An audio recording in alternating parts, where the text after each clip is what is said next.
Memnon, or Human Wisdom, by Voltaire. Memnon, one day, conceived the insane plan of being perfectly wise. There are few men through whose heads this mad idea has not at some time passed.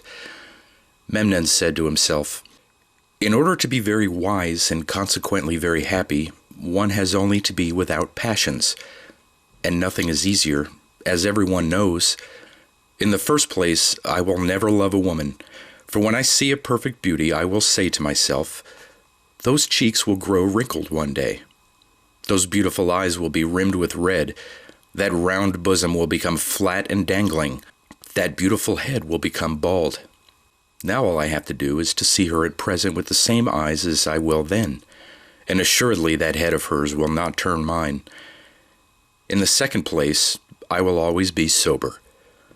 However much I may be tempted by good cheer, delicious wines, the seductions of society, I shall have only to picture myself the consequences of excesses, a heavy head, a congested stomach, the loss of reason, health, and time. Then I shall eat only because of need. My health will be always uniform, my ideas always pure and luminous. All that is so easy that there is no merit in achieving it. Next," said Memnon, "I must think a bit about my fortune. My desires are moderate. My wealth is solidly invested with the Receiver General of Finances of Nineveh. I have enough to live independently. That is the greatest wealth of all. I shall never be under the cruel necessity of courting favor. I shall envy no one, and no one will envy me. That, too, is very easy. I have friends," he continued. "I shall keep them, since they will have nothing to dispute with me for. I shall never be bad-humored with them, nor they with me. There is no difficulty in that." Having thus made his little plan of wisdom in his room, Memnon put his head out the window. He saw two women walking under some plane trees near his house. One was old and seemed to be thinking of nothing. The other was young and pretty and seemed much preoccupied. She sighed, she wept, and had only the more charms for it. Our sage was touched, not by the beauty of the lady, he was quite sure of not feeling any such weakness, but by the distress he saw her in. He went down, he accosted the young Ninevite, designing to console her with wisdom. This lovely person related to him with the most natural and touching air all the evil being done her by an uncle she did not have. With what artifices he had taken from her some property she had never possessed, and all that she had to fear from his violence.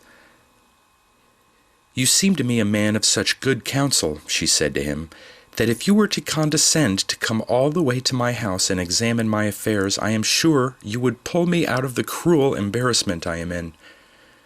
Memnon did not hesitate to follow her in order to examine her affairs wisely and give her good counsel. The afflicted lady took him into a perfumed room and had him sit down with her politely on a wide sofa where they both sat with their legs crossed opposite each other. The lady spoke with downcast eyes, from which sometimes tears escaped, and which, when raised, always met those of the wise Memnon. Her remarks were full of a tenderness which redoubled every time they looked at each other. Memnon took her affairs very much to heart, and more felt the greatest desire to oblige a person so honorable and so unhappy. Imperceptibly, in the heat of conversation, they stopped being opposite each other. Their legs were no longer crossed. Memnon advised her so closely and gave her counsels so tender that neither of them could talk business, and they no longer knew what point they were at. As they were at this point, enter the uncle, as one may well suppose. He was armed from head to foot, and the first thing he said was that he was going to kill, as was reasonable, the wise Memnon and his niece. The last thing that escaped him was that he was capable of forgiveness for much money. Memnon was obliged to give all he had. One was fortunate at that time to be quite so cheap. America was not yet discovered, and ladies in distress were nowhere near so dangerous as they are today. Memnon, ashamed and in despair, went back home. There he found a note inviting him to dinner with some of his intimate friends. "If I stay home alone," he said, "my mind will be busy with my sad adventure. I shall not eat, I shall fall ill. It is better to go and make a frugal meal with my intimate friends. I shall forget, in the sweetness of their company, the stupid thing I did this morning." He goes to the rendezvous. They find him a bit gloomy. They get him to drink to dissipate his sadness. A little wine taken in moderation is a remedy for the soul and for the body. Thus reasons the wise Memnon, and he gets drunk. They propose a game after the meal.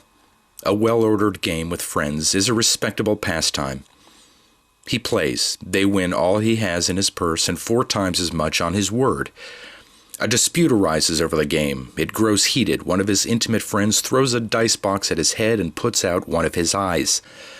The wise Memnon is carried back home drunk with no money and minus an eye.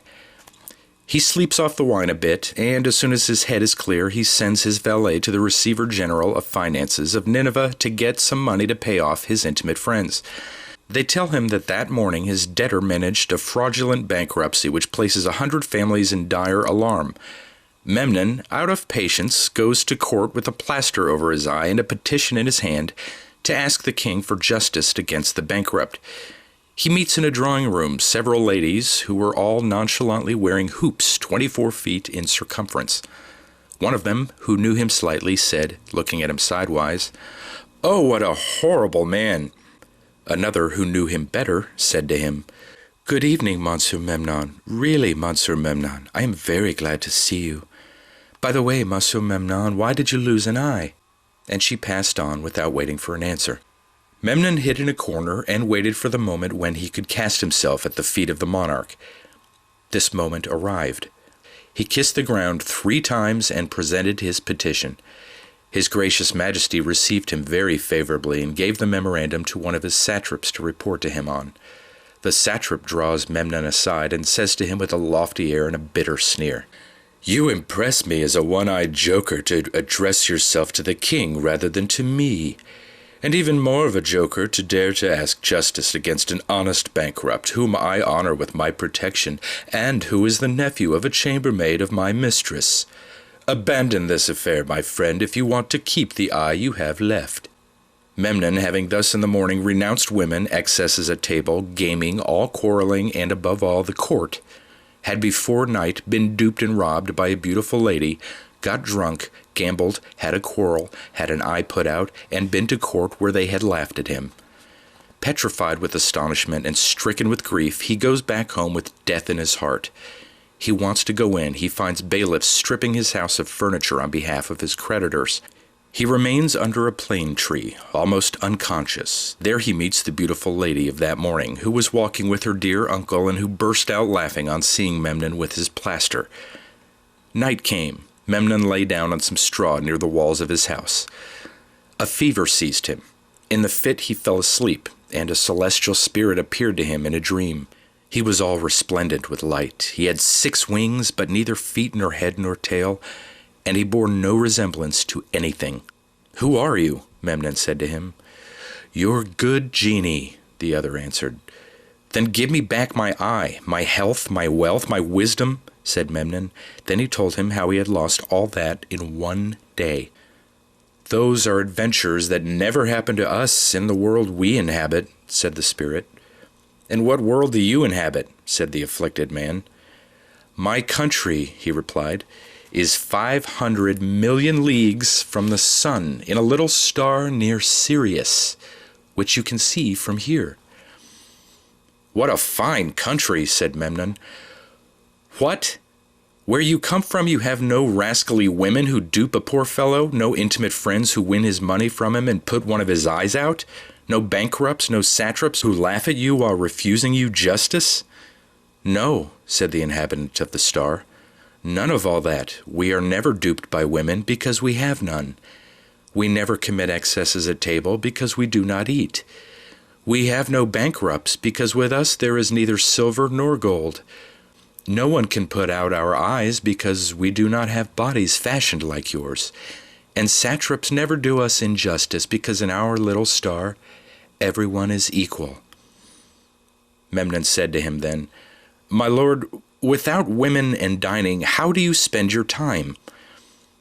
"In watching," said the genie, "over the other globes that are entrusted to us, and I come to console you." "Alas!" returned Memnon, "why didn't you come last night to keep me from committing so many follies?" "I was with Hassan, your older brother," said the celestial being. "He is more to be pitied than you. His gracious Majesty, the King of India, at whose court he has the honor to be, has had both his eyes put out for a petty indiscretion. And right now he is in a dungeon, his feet and hands in irons." "It is certainly worthwhile," said Memnon, "to have a good genie in a family, so that one of two brothers may be one-eyed, the other blind, one lying on straw, the other in prison." "Your lot will change," returned the animal from the star. "It is true that you will always have only one eye, but except for that you will be happy enough, provided you never form the stupid plan of being perfectly wise." "Then that is something impossible to attain?" cried Memnon with a sigh. "As impossible," replied the other, "as to be perfectly able, perfectly strong, perfectly powerful, perfectly happy. We ourselves are very far from it. There is a globe where all that is found. But in the 100,000 millions of worlds that are dispersed in extensive space, everything goes by degrees. There is less wisdom and pleasure in the second of these than in the first, less in the third than in the second, and so for the rest down to the last, in which everyone is completely mad." "I am much afraid," said Memnon, "that our little terraqueous globe may be precisely that madhouse of the universe that you do me the honor of telling me about." "Not quite," said the spirit, "but it comes close. Everything must be in its proper place." "But then," said Memnon, "certain poets, certain philosophers are very wrong to say that all is well." "They are very right," said the philosopher from on high, "considering the arrangement of the whole universe." "Ah, I shall believe that only," replied poor Memnon, "when I have two eyes again."